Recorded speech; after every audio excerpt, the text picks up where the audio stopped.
O texto sagrado que iremos ler é Atos capítulo 20. Atos capítulo 20. Atos dos Apóstolos, capítulo 20. O versículo é o 28.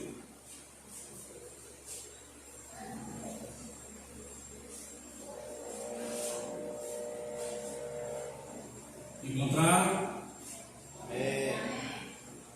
Olhai, pois, por vós e por todo o rebanho, sobre que o Espírito Santo vos constituiu, bispos, para apacentardes a igreja de Deus, que Ele resgatou com seu próprio sangue.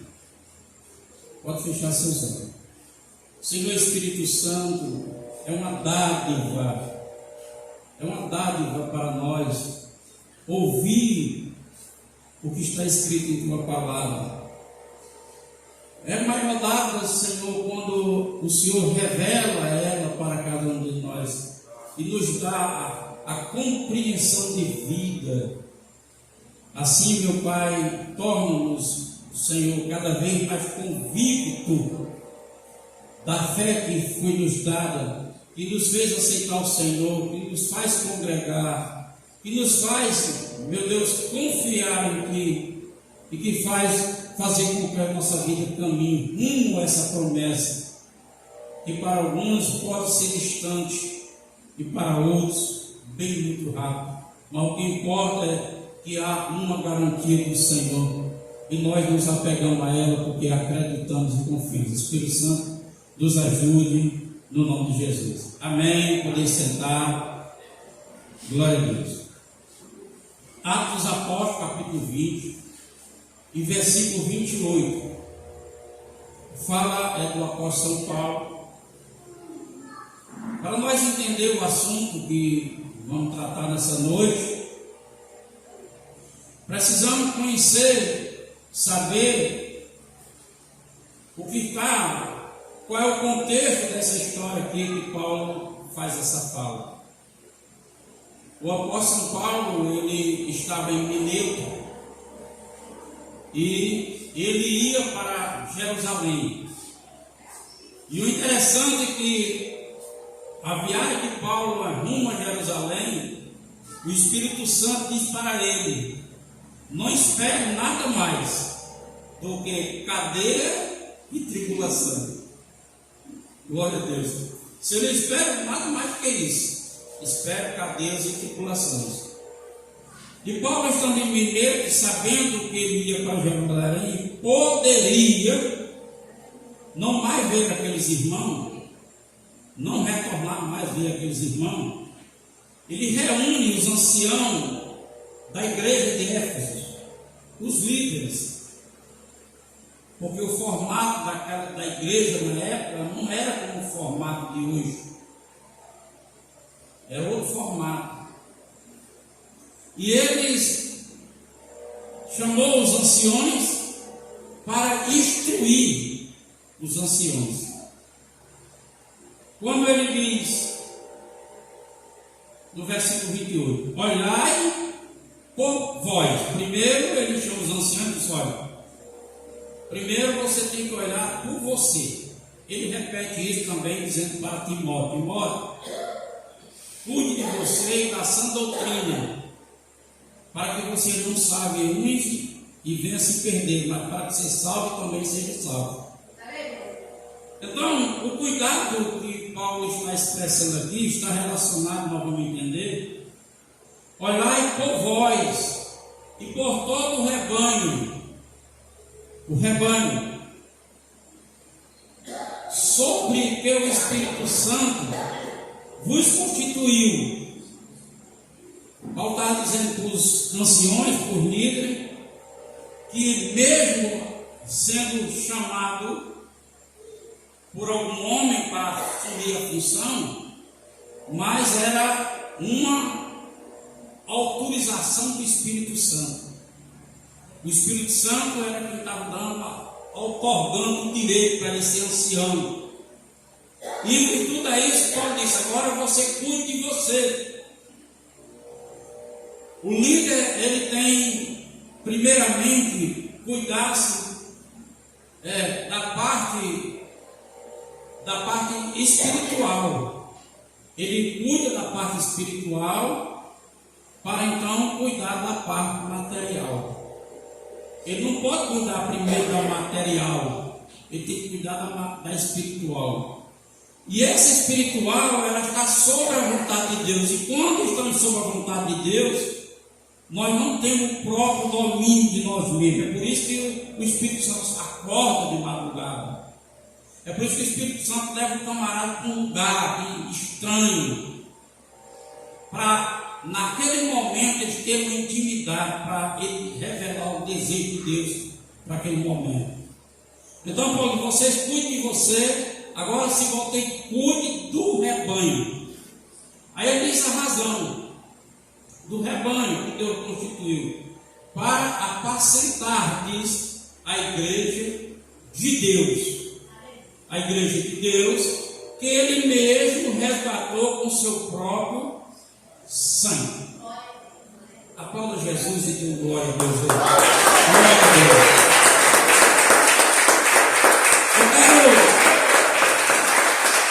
Eu quero nos instruir, eu também estou nos instruindo, para falar sobre igreja. Porque de um tempo para cá, igreja começou a adquirir conotações, mas a verdadeira igreja de Deus, primeiro, ela é estabelecida por Deus, não é uma invenção de homem, não é uma criação de homem, é criação de Deus.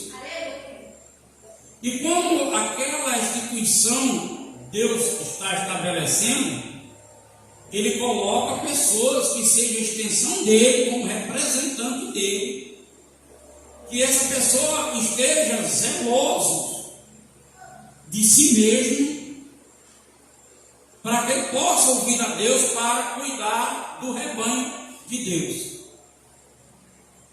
Então, a igreja, ela não é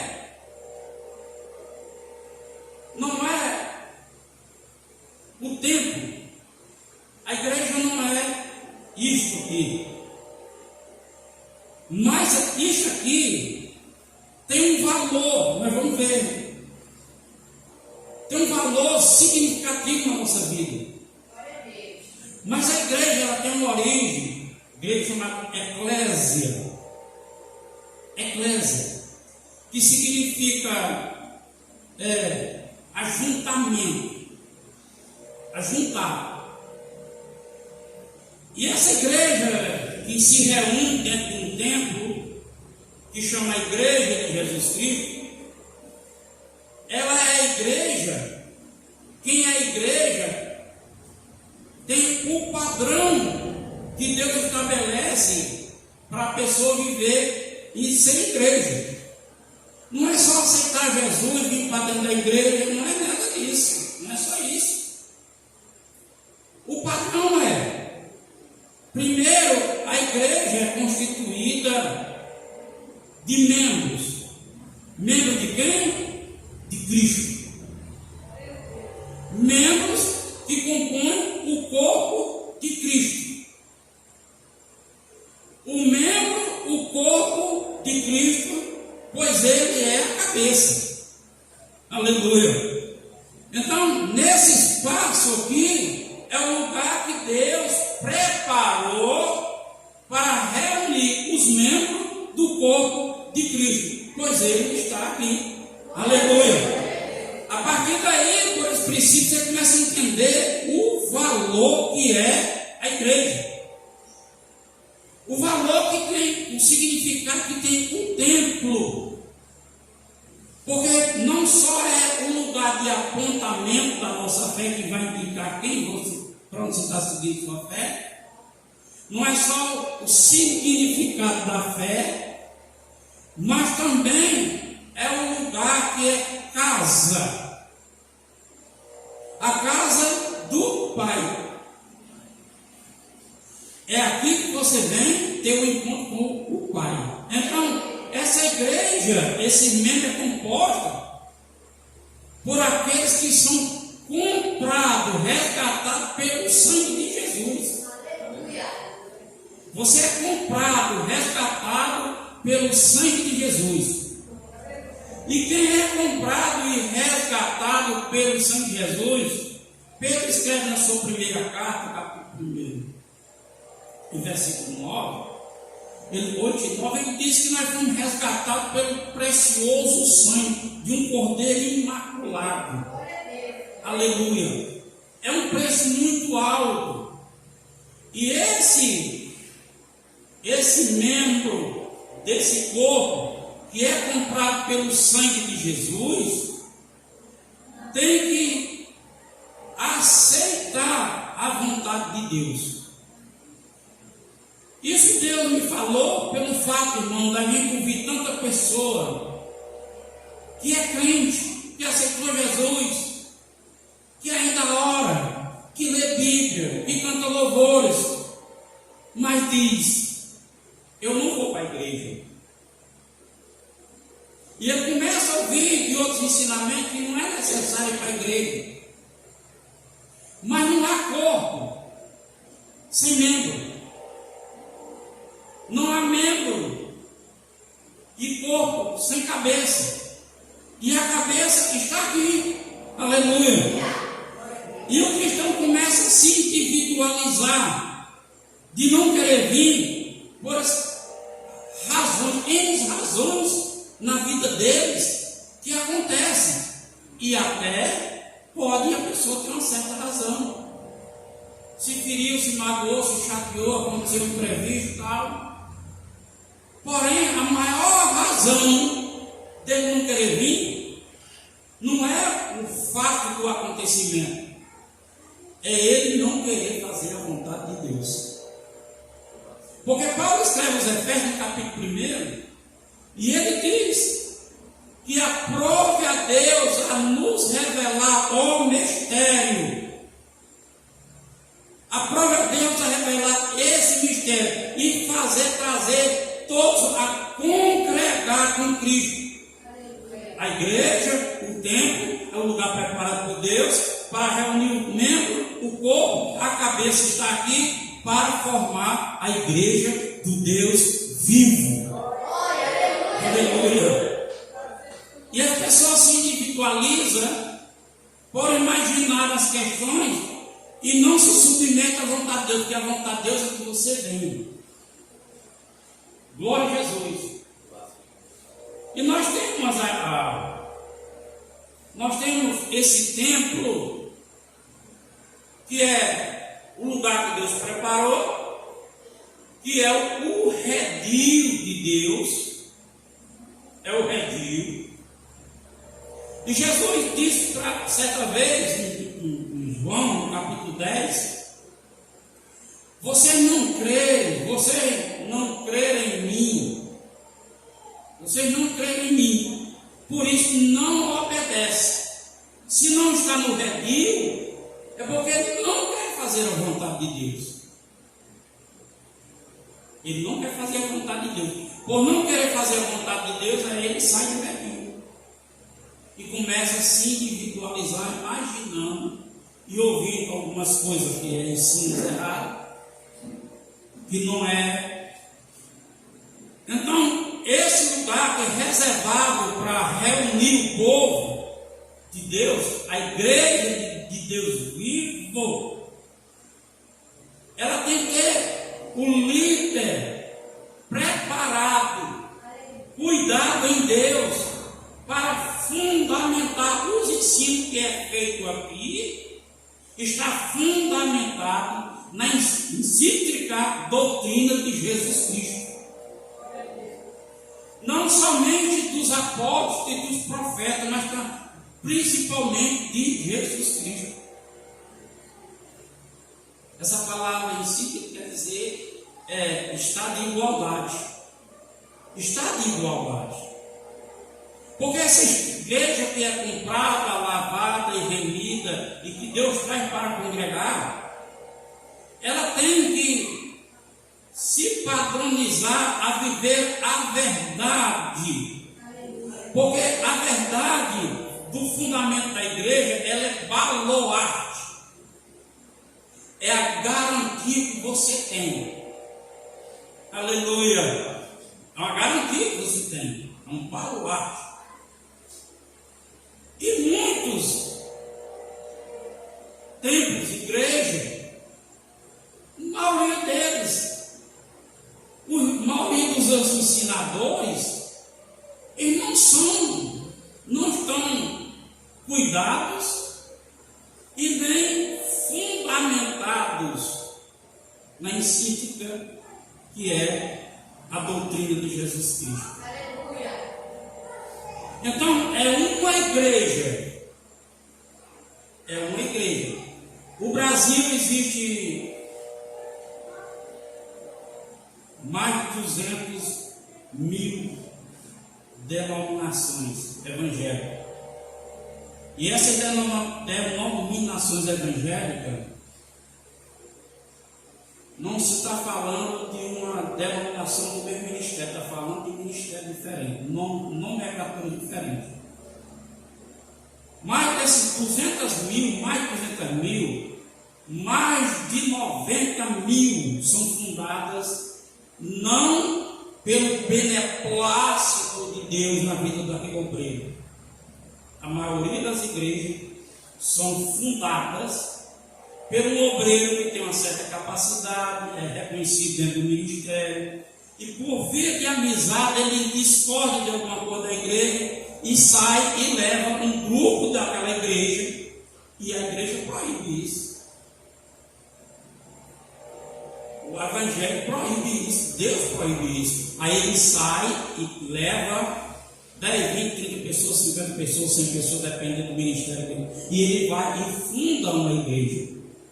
Essa igreja não é estabelecida por Deus.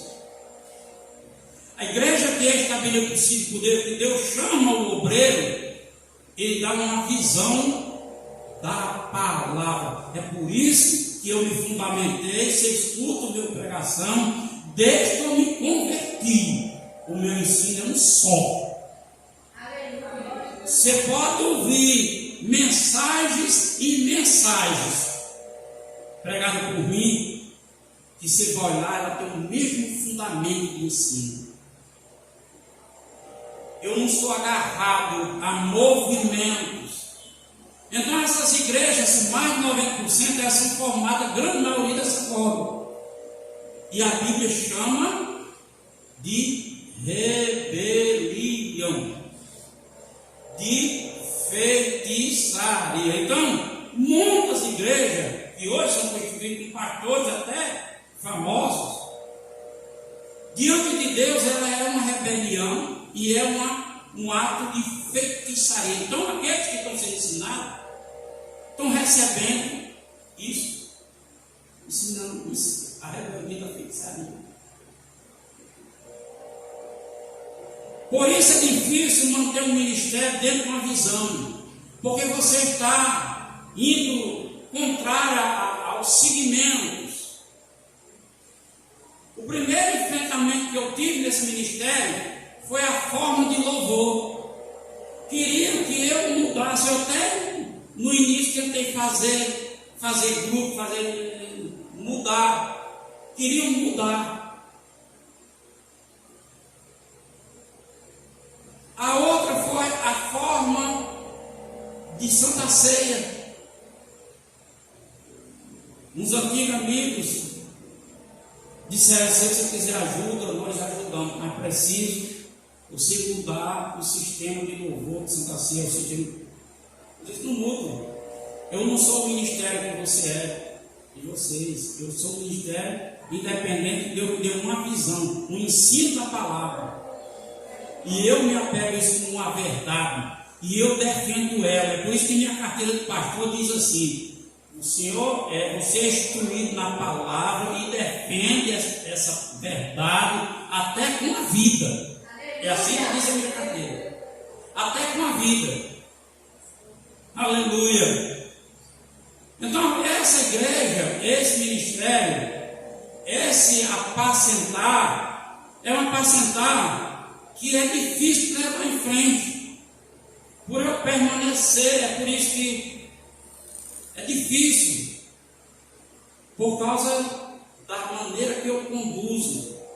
Eu procuro trazer zelo, trazer igrejas em santidade, busco fazer com que vocês recebam o melhor ensino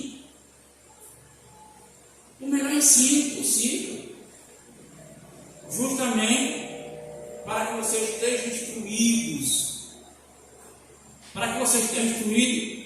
e assegurado, fundamentado pelo ensino da palavra, para ter como baluarte de Deus. Aleluia. Glória a Jesus. Louvado seja o nome do Senhor. Glória a Deus. E quando a maioria das pessoas que se individualiza para ser crente da maneira dele, quem agrada é o diabo. Quem se agrada é o diabo. O diabo é quem se agrada dele, porque ele está se levantando contra o beneplácito da congregação de Deus. Ele está se levantando, ele não quer fazer parte daquele corpo. É como você esteja dizendo que aquele corpo não serve para ele, a cabeça que está lá não serve para ele. Aleluia. Então, a igreja que é comprada, lavada, remida pelo sangue de Jesus, que tem Cristo como âncora da sua salvação, ela tem compromisso com esse templo, com a igreja, com o lugar, porque é daqui que Jesus disse assim, Mateus 10, João 10, Jesus diz assim: este mandamento eu vos dou, que ameis uns aos outros. Ele se referindo aos discípulos. Ameis uns aos outros. A igreja do Deus vivo que está reunida, está sendo instruída pela palavra, uma palavra que o Espírito Santo confirma no seu viver. Um líder que você percebe que ele empenha-se a trazer ensino, não é? Porque a Bíblia diz que a palavra se renova. E nós vemos inúmeras pessoas pregando, nada de renovação. É por isso que a maioria dos ensinos brasileiros é ensinado na antiga aliança. Na antiga aliança, hoje de manhã cedo eu vi num programa de rádio do vizinho, o pregador dizendo que hoje iniciaria uma campanha dos rebeldes, uma campanha que ia mostrar a rebelde, baseado lá na história de Corá, no Êxodo, que já não tem mais nada a ver com a nova aliança. Então é um ensino baseado sobre história de homem. E o que eu sempre quis para vocês é um ensino baseado não em homem, mas no próprio Jesus Cristo, que é Deus e revela pela sua palavra o melhor para nós. Aleluia.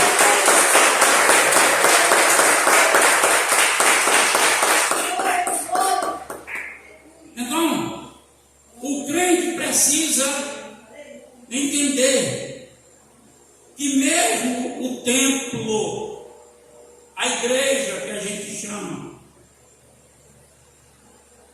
mesmo sendo apenas o local de reunião que Deus preparou para o seu povo, é daqui que Jesus falou que a gente tem um mandamento de amor, é daqui que você começa aprender a amar pelo mandamento de Jesus Cristo. Então, a igreja é a sua casa. A A igreja não só é a casa de Deus, é a sua casa. A igreja não é apenas sua casa ou a casa do Pai. A igreja é a sua vida. Aleluia! A igreja é a sua vida. Daqui você começa a receber pelo Espírito virtudes que você vai desenvolver no seu dia a dia para agradar a Deus. Hoje eu conversando com minha esposa, Batalha, ela disse, bem, uma coisa que eu percebi. O meu evangelho deixa os crentes muito arrogantes. Eu disse arrogante e prepotente, é por isso que muitas vezes eu digo, crente é folgado. Porque são arrogantes e são prepotentes. E a igreja do Deus vivo, Paulo, ele diz em Gálatas capítulo 5, eu quero fazer a leitura com vocês aqui, ainda que eu sei decorado. Em Gálatas capítulo 5, ele diz assim, Paulo, o apóstolo São Paulo: estai, pois, firme na liberdade que com Cristo me libertou, e não tornei manter debaixo do jugo de servidão.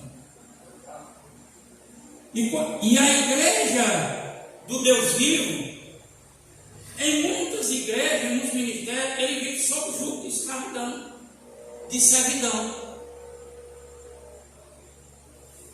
Ele diz: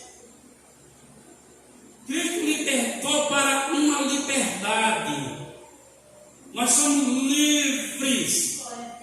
E por ser livre em Cristo, tendo consciência que Ele é em mim, então Ele vai cuidar da minha conduta para que eu não seja libertino. Ele vai cuidar de mim. E as igrejas impõem condições de você ser crente. Você, para ser crente, você tem que ser assim, assim e assim. Você tem que vestir isso, ser assim, usar isso. Não é assim que a gente ouve, ensina? Porém, isso se torna jugo. De tal forma que Paulo, escrevendo aos Colossenses, ele fala sobre uso e costume, ele diz, porque tem uma aparência boa, de santidade, mas na realidade apenas satisfaz a sua vontade. Aí o crente fica arrogante como? Era uma bagaceira só com os demais. Aí se converte, se traga, se maqueia, se transforma no modelo que é determinado. Aí ele chega para a pessoa e diz: minha vida agora está transformada. Na verdade, está produzida. E depois a gente vê os efeitos, que não está transformado em nada. Está produzida para aquilo. Gera no coração uma vaidade. Se não for desse jeito, não é crente. Aleluia. E a liberdade que Cristo libertou para que nós não vivamos debaixo de uma servidão é uma responsabilidade do Espírito Santo. Agora é preciso eu, você, como igreja de Cristo, comprar por esse sangue, ter consciência do seu comportamento. Precisa ter consciência do seu falar, do seu vestir, do seu andar. É preciso ter consciência. Hoje eu conversando com um irmão, fui fazer um pagamento a ele, chamei ele aqui, e ele disse: pastor, mas quase não faz negócio. Ele disse: por quê? Porque eu tinha jurado comigo mesmo que nunca mais eu fazia um compromisso como crente. Eu disse: por quê? Ele disse: você sabe que eu tenho a minha oficina, eu faço construções, e o que eu já fui enganado por crente, o que eu já tive trabalho de receber serviço prestado por crente, não é brincadeira. E tem uma coisa, e esses crentes enrolões, que ele disse com essa linguagem, são valentes. Ainda são valentes. Não paga, não tem compromisso, ainda são valentes. Ainda ameaça a gente. Aleluia. Misericórdia desses. Então vocês que tem uma liberdade, você tem que ter consciência. Paulo, ele escreve aos Hebreus, capítulo 12. Eu quero que você abra ele lá no final, capítulo 12. Aleluia. Para que você entenda algo muito interessante.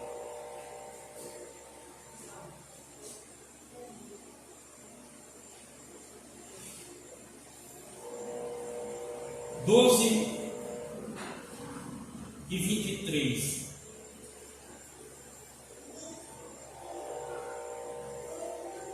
Diz assim: a Universal Assembleia, essa reunião que nós estamos aqui, é universal. Por que universal? Porque a igreja de Deus, ela é universal. Hoje nós estamos aqui, tem um grupo lá e outro canto, a igreja está reunida. Igreja Universal Assembleia, reunião. Igreja dos primogênitos, que estão escritos nos céus, e Deus, o juiz de todos os espíritos, dos justos aperfeiçoados. Deus é juiz da igreja, aleluia, do espírito aperfeiçoado. Nós fomos transformados para um ato para viver perfeição, não perfeição que não erra, mas a perfeição para receber a graça e assumir o erro e se corrigir. Aleluia. E se corrigir. Glória a Deus. Então, essa igreja que tem a assembleia dos primogênitos, que vem da origem de Jesus, ela é uma igreja que ela tem temor. Ela tem temor. É uma igreja que olha não para si, não olha não para si, mas ele olha para Jesus. É uma igreja que os membros não estão dispostos somente em fazer sua vontade, eles estão dispostos somente a fazer a vontade do Senhor, pois a vontade de Deus ela é boa, agradável e perfeita. Significa que Deus tem para nós suficiência para que, como igreja, como membro, como corpo dessa assembleia, Deus fazer em nós grandes maravilhas. Nós até podemos citar o que os antigos citaram: até aqui tem nos ajudado o Senhor. Glória a Deus. Aleluia. Louvado seja o nome do Senhor. Essa igreja, em Assembleia dos Primogênitos, essa igreja de Deus, ela testemunha de Deus. E é preciso, irmão, que a gente, como membro, glorifique a Deus. E seu testemunho glorifica a Deus. E muitas pessoas deixam de testemunhar. Não é preciso dizer, você quer vir dar um testemunho? Não é preciso. Você tem que ter consciência que Deus fez aquilo por você. E você tem que testemunhar isso.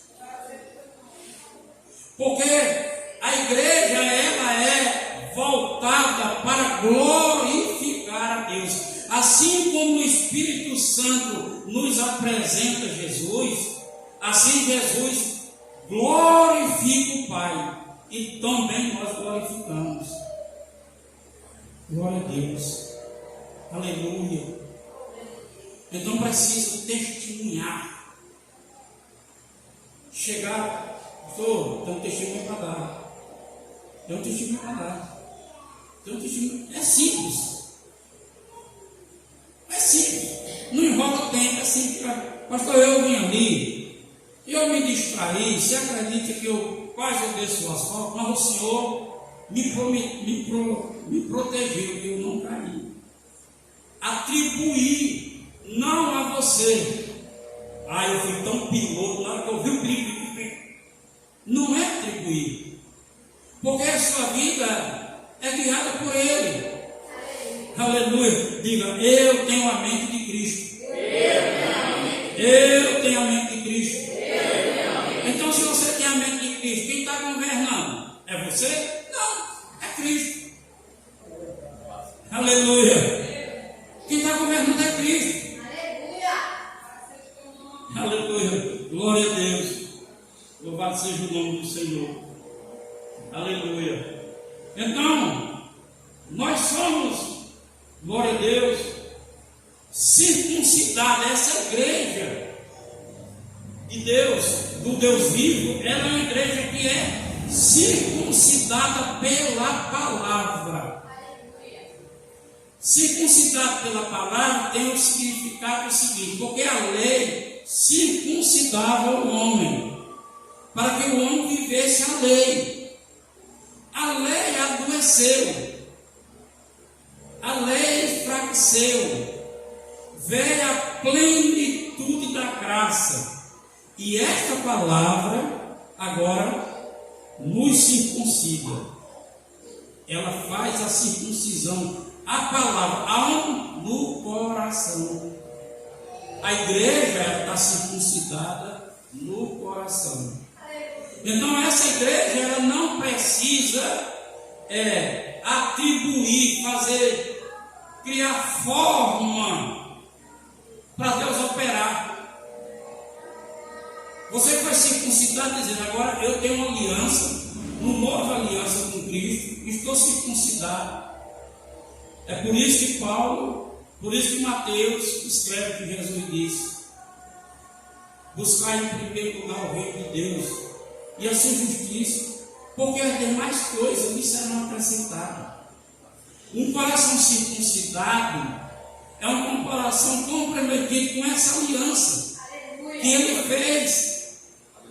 Aliança que ele fez. Essa aliança lhe constituiu uma nação santa, um povo escolhido, uma propriedade peculiar de Deus, um povo garantido de uma herança eterna. Aleluia! Glória a Deus! Portanto, é importante a gente seguir esse passo em direção à casa do Pai. Glória a Deus! Essa circuncisão para fazer essa aliança feita a palavra no coração nos faz comprometido e crer, lutar pela crença. Por quê? Diga, Cristo em mim, esperança de glória. Vamos dizer mais uma vez bem forte: Cristo em mim, esperança de glória. Dê glória a Deus, é por Jesus.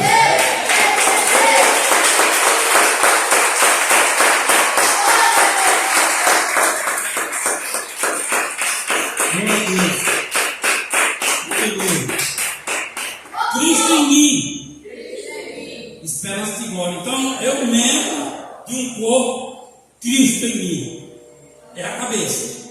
Cristo em mim é a cabeça.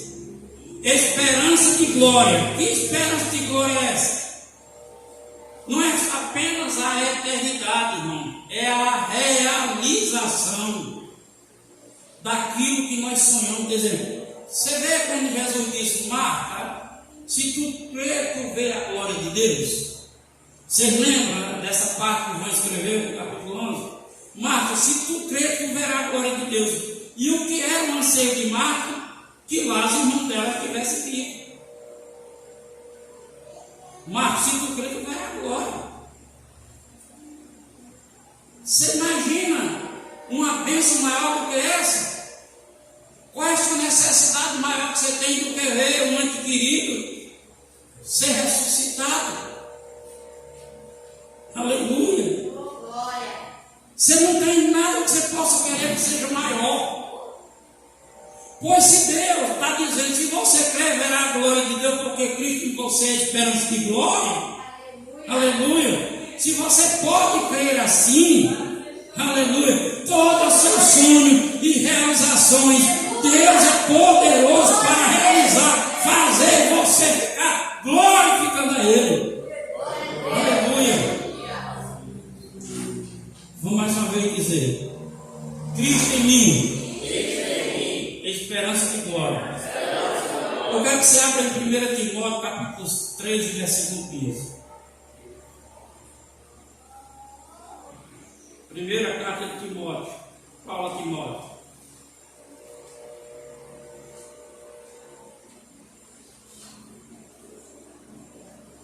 Glória a Deus. Nós estamos falando de igreja. A igreja do Deus vivo, o qual você faz parte e é membro.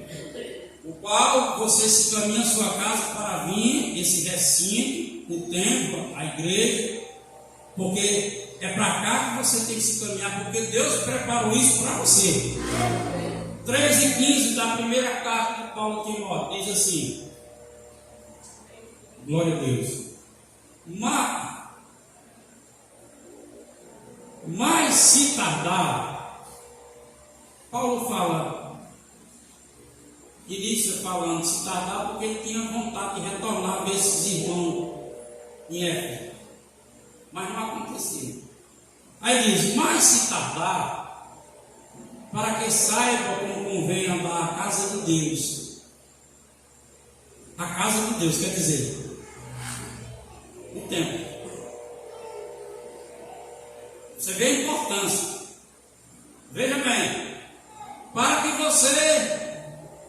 que saiba como convém andar na casa de Deus, que é a igreja do Deus vivo, aleluia, coluna e firmeza da verdade. Veja bem, como mais se tardar, para que você saiba o que ele falou se tardar, porque ele tem que exortar o que deveria ter um comportamento na igreja. Mas se eu não voltar aí, você já saiba que nesse recinto aí, a casa de Deus, que é da igreja de Deus vivo, que é coluna e firmeza do aluar, você tem que saber como deve andar. Aí abre uma extensão de coisas.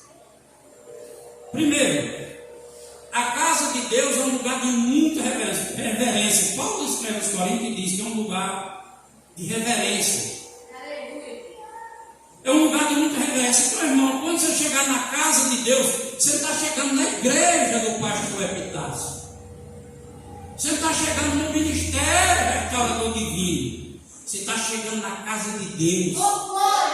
Chegue com temor e tremor, porque antes de você chegar, Ele está aqui te esperando. E você vem distraído e conversa, e vai para um lado, vai para outro. Não, se ajoelha e ora e diz: Senhor, o Senhor já está aqui e aqui estou eu. Quero me encontrar com o Senhor nessa noite muito especial. E a vida começa a mudar. Como andar na casa de Deus. Você vê como você. Eu vou entrar num assunto simples. Não modelando ninguém no vestir. Mas você está vindo para a casa de Deus. Você faça o seguinte: você marca uma reunião com uma celebridade, com um prefeito, com um governo, com uma celebridade. Marca uma reunião e chegue lá, malamanhado, para ver se ele recebe. Não, você não vai nem lá, você nem vai. Então a casa de Deus, não estou dizendo que você deve vir maquetizado assim, não, mas você tem que procurar se vestir melhor, andar de forma melhor. Aleluia, Deus. Não precisa, eu não preciso estar de paletó, mas eu tenho que estar aparentado.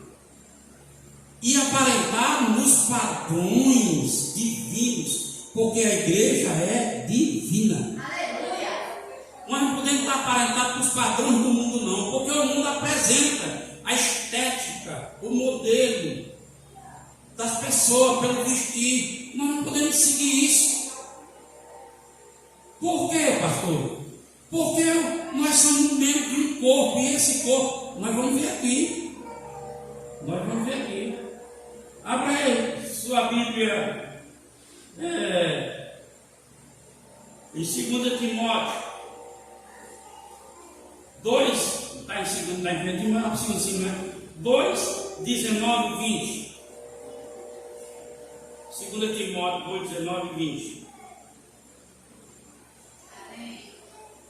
2 Timóteo 2, 19 e 20. Diz assim, ó. Todavia, o fundamento de Deus fica firme, tendo este selo: o Senhor conhece os seus. Quer dizer, o padrão do que Deus tem a aparência para Deus definir quem é. Deus conhece os seus, e qualquer que profere o nome de Cristo aparta-se da iniquidade. A iniquidade é uma ação que leva a pecar. Ou você peca ou faz alguém pecar. Você sabe que tem roupa, principalmente para a mulher, que elas são sensuais. Nós, como igreja, não pode vestir, irmão. Tem que ir evitando e se comportando. Mas por quê, pastor? O Escritor Sagrado diz: porque o seu corpo, Deus tem ciúme dele. Não é suficiente? Não é seu amado marido, não é seu irmão, não é seu pai, não é sua mãe. É Deus, o Criador, o seu Senhor, tem ciúme de você. Se isso não é suficiente, aleluia. Aí ele diz aqui, olha, 19. Não. Sim. 20. Ora, numa grande casa, não somente há vaso de ouro e prata. Você vê que uma casa ele tem 4 tipos de jarro. Você vê, a Josilda gosta muito de planta. Ela tem jarro de plástico, ela tem jarro de garrafa PET, ela tem jarro de louça, de porcelana, ela tem vários jarros, vários vasos. Aí ele diz aqui: ora, uma grande casa não somente há vasos de ouro e prata, mas também de pau e de barro. Uns para honra, outros, porém, para desonra. A casa é de Deus. Os membros são os vasos. Que vaso é que você é? Que vaso você prefere ser para Deus? Para honra ou para desonra? Então, nossa conduta e comportamento é essencial na nossa vida espiritual. Aleluia. Glória a Deus. Dá para dar um glória a Deus bem alto. Glória a Deus. Veja bem. Então, ora, há essa quantidade de vasos. Uns é para honra, outro é para desonra. De Deus vivo, repleta de vasos, vários vasos, vaso granulado, pequeno, de louça, de prata. Agora, peraí, o que Deus está dizendo não é a importância do vaso, é a importância que o vaso dá porque ele vai ser um vaso para honrar ou para desonrar. E hoje nós vemos um evangelho pregado que não tem esse ensino, irmão. E eu não quero prestar conta de você diante de Deus por falta. Pastor nunca falou sobre isso. Eu venho modificando, eu venho pregando, venho trazendo conhecimento, para que vocês possam. Aleluia. Eu quero encerrar lendo Apocalipse 14. Primeiramente, nós vamos ler Hebreus 12 de novo. Hebreus 12, leia 12 comigo. Hebreus 12. Vamos lá em Hebreus 12.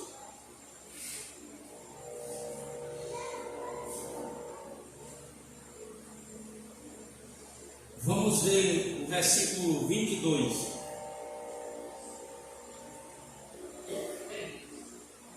Diz assim: mas chegaste ao monte Sião, e a cidade do Deus vive, a Jerusalém celestial, e muitos milhares de anjos. 23. Quem foi chegou lá? A Universal Assembleia, a igreja dos primogênitos, os que estão inscritos no céu. A Deus, o juiz de todos os espíritos, justo e aperfeiçoado. Veja bem, existe um fim da história dessa nossa caminhada aqui na terra, e esse destino tem que chegar aqui, ao Monte Sião, a Nova Jerusalém, que em Apocalipse escreve dizendo, foi revelado que ela já estava descendo ao nosso mundo. Então o nosso destino ele vai para cá. Agora quem é que vai para cá? A igreja do Deus vivo. E quem é a igreja do Deus vivo? Os que são comprados, lavados e remidos pelo seu sangue.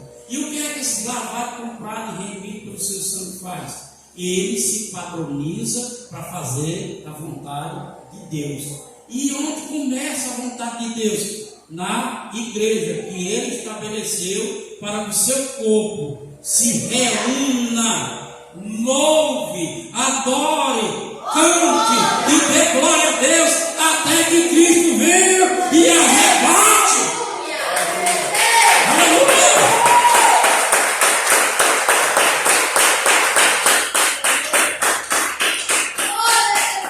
Agora eu quero encerrar em Apocalipse 14. Que é para você entender. Apocalipse 14. A revelação que o Senhor Jesus deu a João, lá na ilha.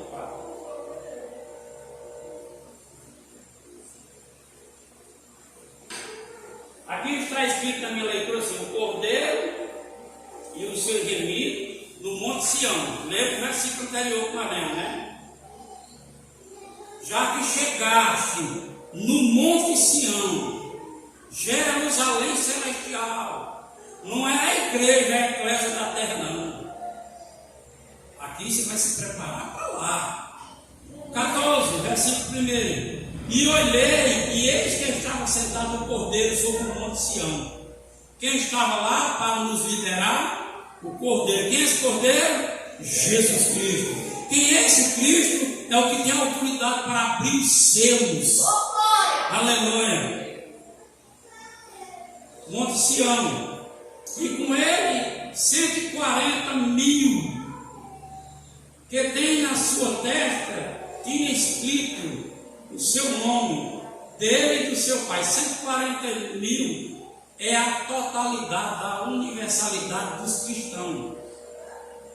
É uma totalidade, uma totalidade não, uma universalidade, é universal, dos pessoas que não seguiram, não se prostituíram com o mundo, mas escolheram viver com Deus, independente das condições que esteve vivendo, mas escolheu viver com Cristo.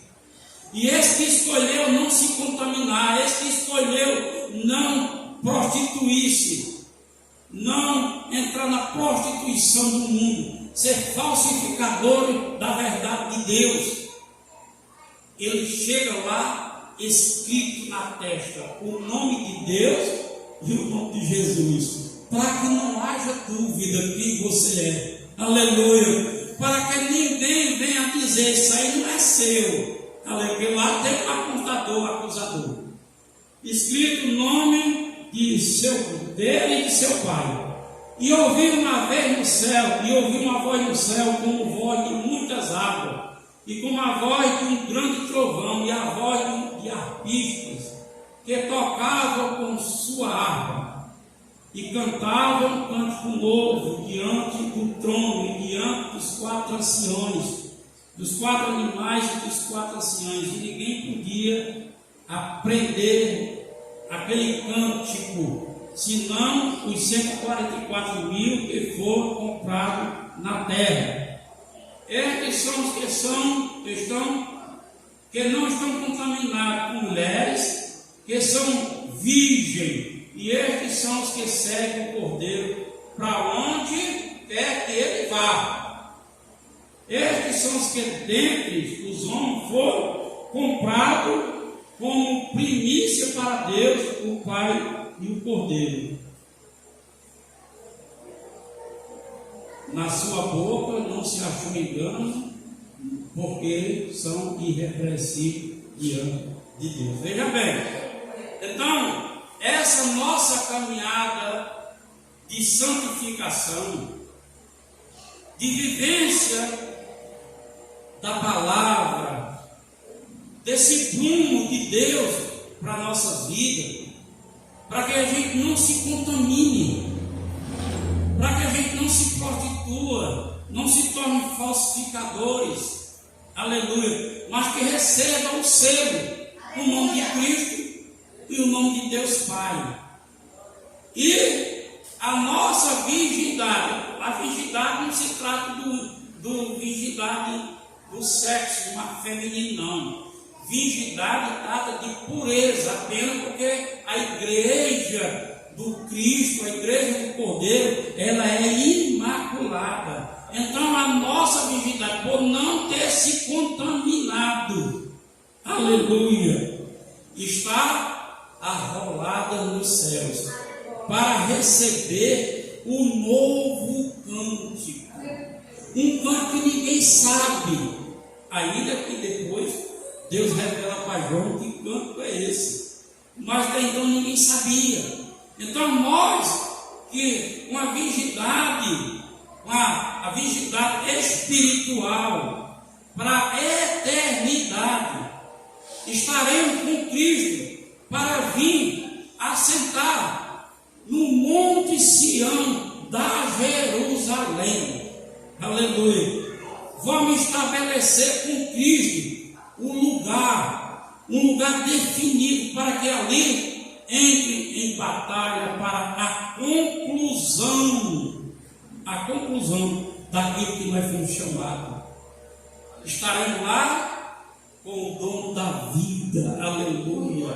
Estaremos lá com o Senhor do Senhor, com o médico do médico, aleluia. Só para fazer como o irmão disse, só bênção. Glória a Deus. Então, irmãos, Deus me instruiu para instruir vocês, para que a gente possa entender o valor que é a igreja. Porque a gente escuta muito pessoas, não sei porque ir para a igreja, não sei porque vir socar do lar, Deus está em todo lugar. Isso é conversa de mente que produz raízes de Satanás. Há um fundamento, Paulo escreve, um fundamento de Deus, um selo de Deus em nós, e é aqui que se começa, é aqui que se começa e aqui que se conclui, ou diante da morte, ou diante da vida no arrebatamento, se conclui aqui. Não se desestimule, porque eu quero citar um texto. Aquele texto que eu li de Timóteo, dos vasos, o texto sagrado fala que o vaso é para honra e para desonra. Eu quero dizer para você ficar sempre na igreja de Jesus, que o que acontece com vocês não tem nada a ver comigo. Porque às vezes as pessoas querem me culpar, porque o irmão tem uma atitude errada, acontece uma coisa errada, aí quer atribuir a minha igreja. Não, é responsabilidade do que aprontou, ou é da pessoa. Não tem nada a ver comigo, não. Porque naquele momento o vaso foi desonra, foi para desonrar mesmo. Aleluia. E as pessoas cobram muito. Foi lá na igreja que pastor habitasse, daquela igrejinha. Aqui não é uma igrejinha. Aqui, como nós nos reunimos, ela é a Assembleia dos Primogênitos de Deus, a igreja de Deus vivo. Cristo. Quem está aqui é o Senhor dela, é o Espírito do Senhor dela, é a cabeça que manda aqui, é a cabeça de Cristo. Glória a Deus, porque aprendemos isso e praticamos isso como verdade, para que seja baluarte na nossa vida. E esse mesmo Jesus, Ele é a nossa âncora e a nossa salvação. Aplauda Ele com muita alegria.